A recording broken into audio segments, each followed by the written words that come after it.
But when we look at the process of innovation, we usually say that they begin with ideas. It's not necessarily so. It could be that you end up with a product, or you kind of do stuff and then you realize, well, this was not good for what we intended, but perhaps it can be something else. And then you have already started developing, and then you get the idea. But here we're starting with a linear model of ideas coming first. Okay. So where do the ideas come from? Of course, from individuals, people. And in this course, we've done some idea generation exercises that can kind of be the boost of getting ideas. But it can come from problems as well, as we will do in the design thinking exercise in this course. You have a problem that you try to solve, and then you kind of brainstorm and work to get ideas around it. The ideas can also come from firms, of course. Sometimes firms are dedicated into having new ideas and have an R&D, research and development facility that kind of works with this. But it can also be that they have problems that need solving, and then other people, other firms or universities or some other entity will look to find the solutions. It can be private or non-profit organizations that have ideas. Organization here in Sweden, we have an organization called Childhood who work for ensuring that children get a good childhood. Basically, it's a non-profit organization. You give money to them. It's a charity organization, basically. And they entered into a hackathon with a problem. We need help finding people who take advantage of children on the internet. And then the people in that hackathon got to brainstorm around, can we help them? Do we have any ideas to solve this problem? It's a very important problem. So that could be something that a non-profit wants to get help with, and then ideas can come from that. We also have government-funded research, basically universities.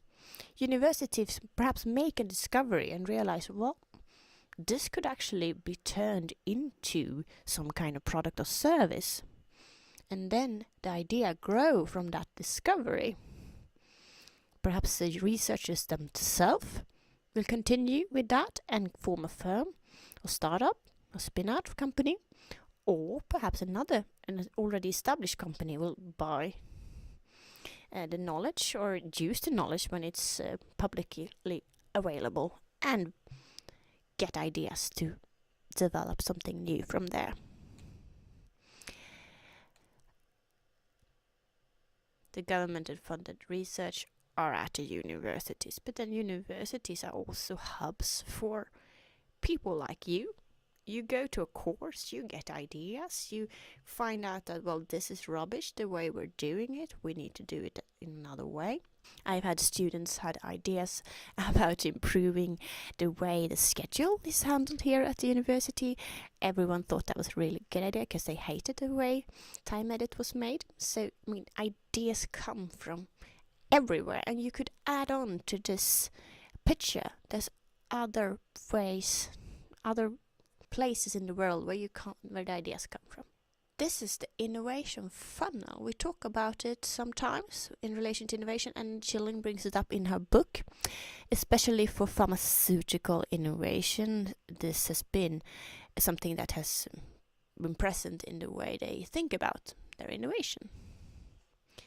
So you could start with around 3,000 raw ideas, and I think Schilling, she says that actually if in pharmaceutical industry you can start with 5,000 ideas, and you need that, according to people in, the large pharmaceutical companies, they would say that. Perhaps the smaller biotech companies will not say that you need that many ideas and say that this way of handling innovation is wrong. But the large pharmaceutical companies, according to Schilling, would start with 5,000 ideas.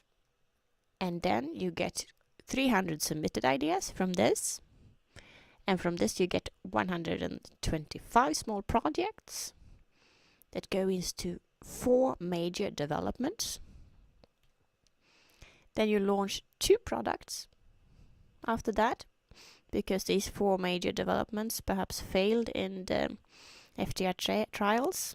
We will talk more about trials for pharmaceuticals industry later on, if you are interested. And from that we get 1 product that is successful, that end up on the pharmacy shelf, if we take the pharmaceutical industry example. So this way of handling ideas is the way they do it in the pharmaceutical industry. I would not say that this is the way they do it everywhere. But you should know the concept innovation funnel, and here it is. You may have noticed when I talked about the innovation funnel, that kind of ties into what kind of innovation strategy you have. In the pharmaceutical industry, the strategy would be to have lots and lots of ideas and then see one of them ending up as a product. But other companies have other kinds of strategies.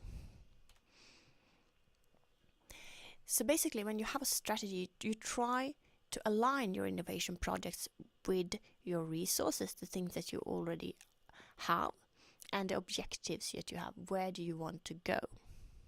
We will talk more about innovation strategy in another lecture, so I will not go so deep into it here, but we touch upon it.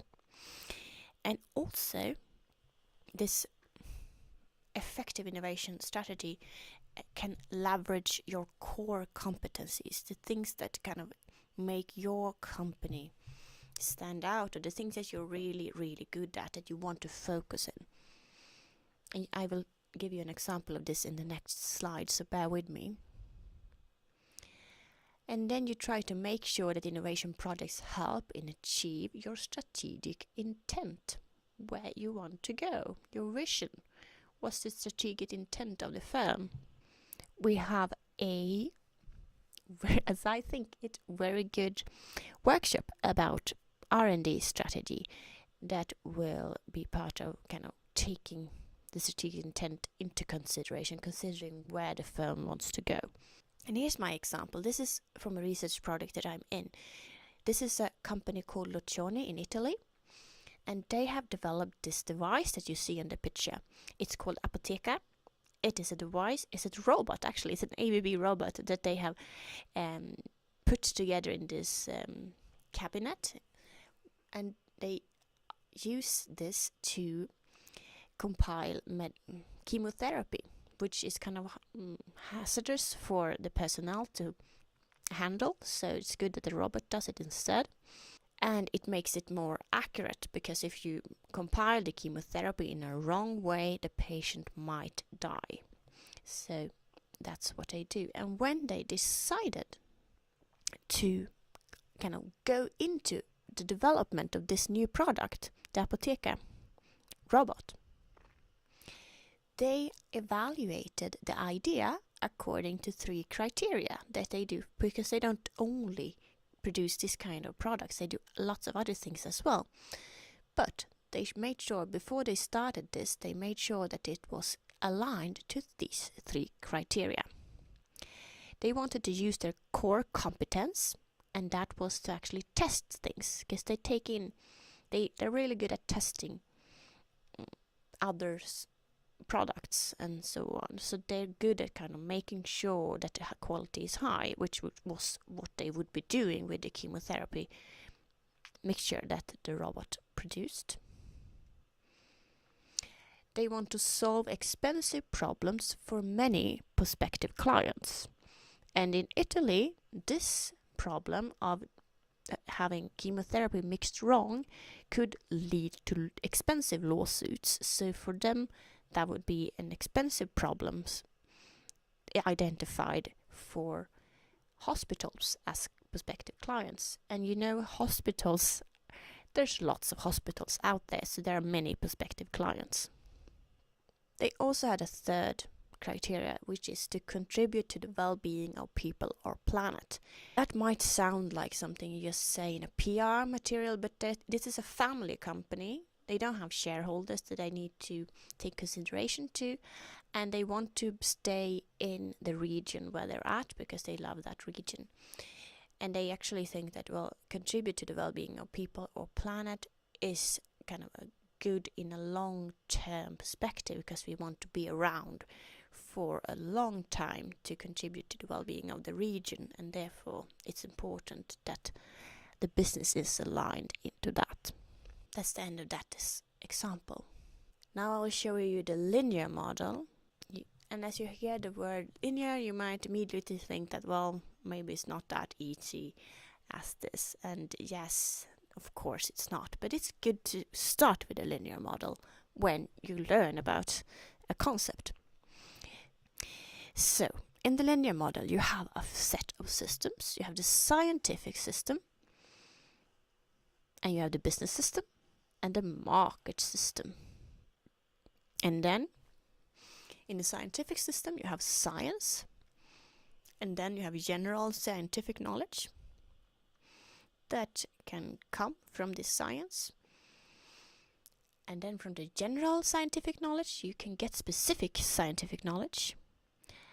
And then you start to move out of the academic realm or the scientific system into the business system. You might start with a business of some sort. And from the specific scientific knowledge, create some kind of technology platform. Based on that technology platform or platforms, you develop a product or product platform. From that you get products and then you enter the market system with that product. The product is put into use. Then you get experience from that use back into the business system to kind of iterate on the technology platform, the product platform, to improve the product. And from the business system, you get search for new knowledge. You discover new things, and you get more questions that might spur this system. New questions are asked, new things might be found that can lead to new businesses, technology platforms, product platforms. It's good to know about this because when you hear political party members talk about innovation and kind of putting money towards innovation, they have this kind of linear model in the back of their head. It's generally believed that if you put lots of money into the scientific system, that will lead to innovation and products that put in use eventually. Whereas people here in the scientific system might say that, well, our primary task is not to give you guys innovation. We're here for knowledge. And it might take lots and lots of time to go from the scientific system to the market system. But this is the way that it's generally thought about, and it gives money to the scientific system, so that's good for the researchers. Here is one example of the innovation process. Alexander Fleming discovered a culture contaminated with Penicillium notatum that showed dead zones around spores. That happened in 1928. We can call that basic research. Then efforts to isolate penicillin and to verify and understand the substance function was made in 1939 to 41. We can call that applied research. And you can see this is also when the Second World War started. Then there were developments of methods for large-scale production of penicillin. That was in 41 to 43. We can call that development. Then there was refinement of production methods that became a top priority for US government after realizing its importance in war. And you see, this was during the Second World War. And then diffusion, distribution and commercial application and market development was done after the war. We can call that further development. So this is one example of the innovation process.